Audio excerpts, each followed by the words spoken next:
দর্শক, টঙ্গীর তুরাগ তীরে চলছে বিশ্ব ইজতেমায় দ্বিতীয় দিনের বয়ান। এ নিয়ে আরো জানাতে সেখান থেকে সরাসরি যুক্ত হচ্ছেন সহকর্মী আলিমুজ্জামান সাফওয়ান।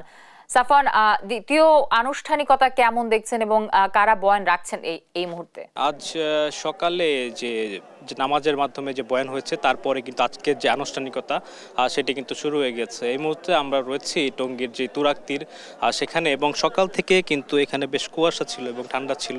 এর মধ্যেই কিন্তু মুসলিমরা আসলে তাদের যে ইবাদত সেগুলো চালিয়ে গেছেন।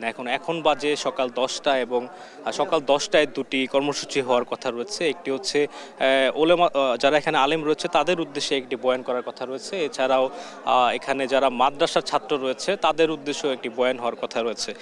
এছাড়াও আমরা যেটি জানতে পেরেছি, আজকে যে জোহরের নামাজ হবে সেই জোহরের নামাজের পরেও বয়ান হওয়ার কথা রয়েছে। এরপর বাদ আসর এখানে হচ্ছে যৌতুকবিহীন যে বিয়ে সেটির একটি কর্মসূচি নেওয়া হয়েছে বলে আমরা জানতে পেরেছি। তবে এই সকাল থেকে যে বয়ানগুলো হয়েছে এখানে, সেগুলোর মাধ্যমে যে দিনী দাওয়াত সেগুলো কিন্তু দেওয়া হয়েছে। আরবির পরে যে বাংলা ভাষায় যেগুলো তর্জমা সেগুলো কিন্তু করা হয়েছে, এবং এখানকার যারা মুসল্লিরা রয়েছেন তারা কিন্তু সেই অনুযায়ী এখানে আমল করছেন। এবং এখন কিন্তু সকাল 10টা বাজে, এবং এখন কিন্তু এখানে যেসব খিত্তা রয়েছে সেই খিত্তার ভিতরে তালিম হওয়ার কথা রয়েছে। তো এই মুহূর্তে আমরা একজন মুসল্লির সাথে কথা বলতে চাই যে আজকে সকাল থেকে আপনাদের কি কি বিষয়ে মানে তালিম করা হয়েছে বা কি কি বিষয়ে বয়ান হয়েছে?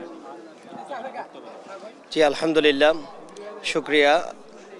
আজকে প্রথমেই ফজরবাদ বয়ান হয়েছে, তো নামাজের পর বয়ান হয়েছে। এখন উলামাই কেরাম এবং মাদ্রাসার ছাত্রদের কে নিয়ে বয়ান হচ্ছে।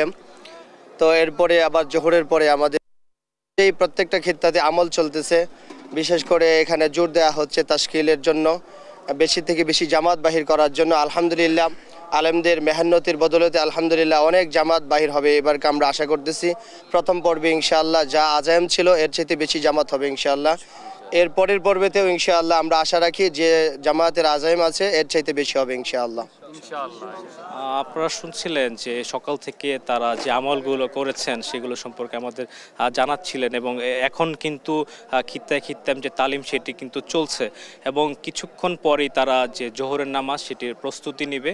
তো এই ছিল আমার কাছে টঙ্গীর তুরাগ তীর থেকে বিশ্ব ইজতেমার সর্বশেষ। টঙ্গীর ইজতেমার ময়দান থেকে যুক্ত ছিলেন আমাদের সহকর্মী আলিমুজ্জামান সাফওয়ান।